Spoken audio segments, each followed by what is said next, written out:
You found it. Your home for the best content on your favorite team, the Fighting Tigers of LSU. Do us a favor. Subscribe to the channel. Leave your comments below.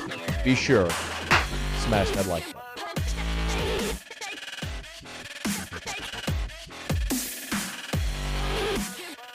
button. Today is also a pivotal day in the college football calendar because today, the 17th, is the deadline for players to enter their name into the NFL draft. Now, that full list won't be sent to teams until the 21st. So not until Friday, when that full list of players who are eligible for the draft will be sent to NFL teams. But as of right now, we know that 9 LSU players have declared for the draft. It's 5 seniors and 4 underclassmen. And the seniors are guys that could have returned for another year, take advantage of the COVID season. Damone Clark, Neil Farrell, Ed Ingram, Jason Hines, Avery Atkins. All of them could have taken advantage of another year, decided not to. They've entered the draft. And then you have a group of 4 underclassmen. Derek Stingley, Cordell Flott, Cade York, and running back Ty Davis-Price. That's the 9 as of right now that we know of that are leaving LSU with remaining eligibility and are declaring for the draft. There are at least 3 other players that are very much worth watching here over this week to see if they announce a final decision or when we get that list of the formal entrance into the draft to find out if they're returning to school or if they're going pro. It's Micah Baskerville, Ali Gaye, and Jaray Jenkins. Those are the 3 that, if you're an LSU fan, you are watching with keen interest here over these next few days. There was a report that Baskerville had entered his name into the draft. Apparently, it was a fake Instagram account that someone had screen grabbed and spread that word. Baskerville has not formally announced whether or not he's leaving. Ali Gaye this weekend has been very active on social media, asking LSU fans to follow him and follow back for him about the follows, ask people to show love. And that's leading some to believe, in part, that maybe Ali Gaye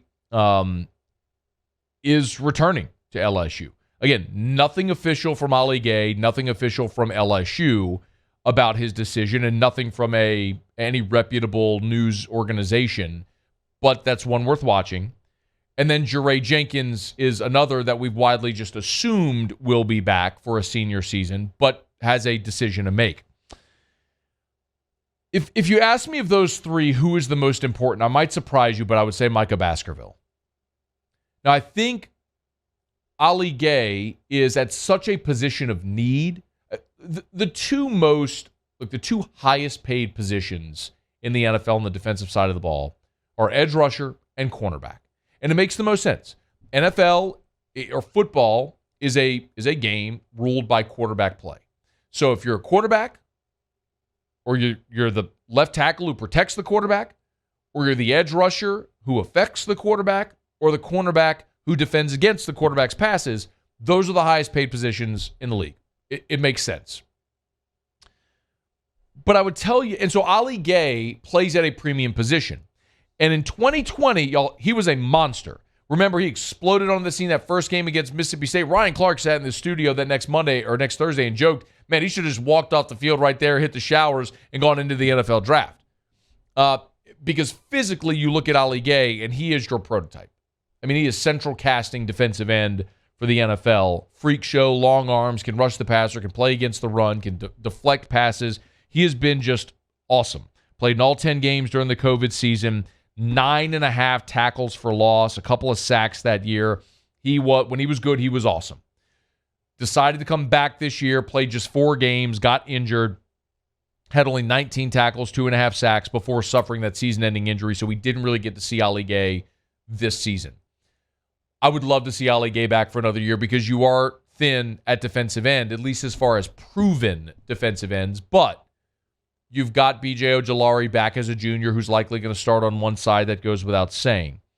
And then you've got guys like Xavier Carter and Savion Jones and Sony Fanu could return and Jarrell Cherry could return and Desmond Little is got. So you have numbers at defensive end.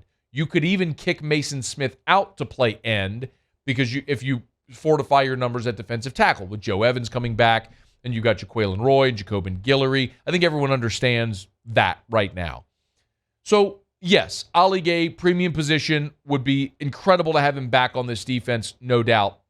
But you have options there. You don't have options at linebacker, which is why I think Baskerville is critical. In 2020, when that Bo Pelini defense was an abject disaster, in the final month of that season, they stabilized a bit when they put Baskerville on the field, when they started him.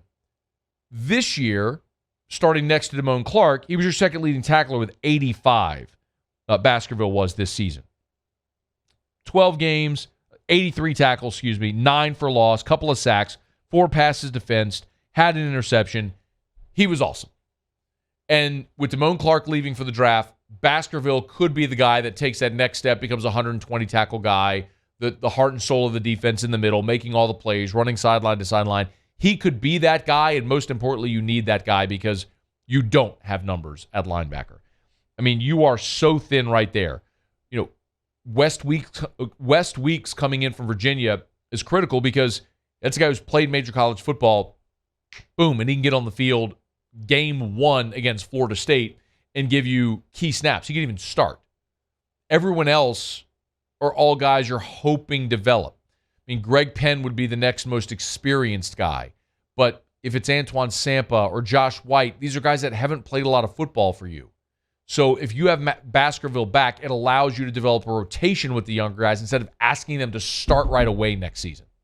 So I do believe that while Gaye is at the most premium position and could be the best player of those three, you need linebacker help more than anything right now.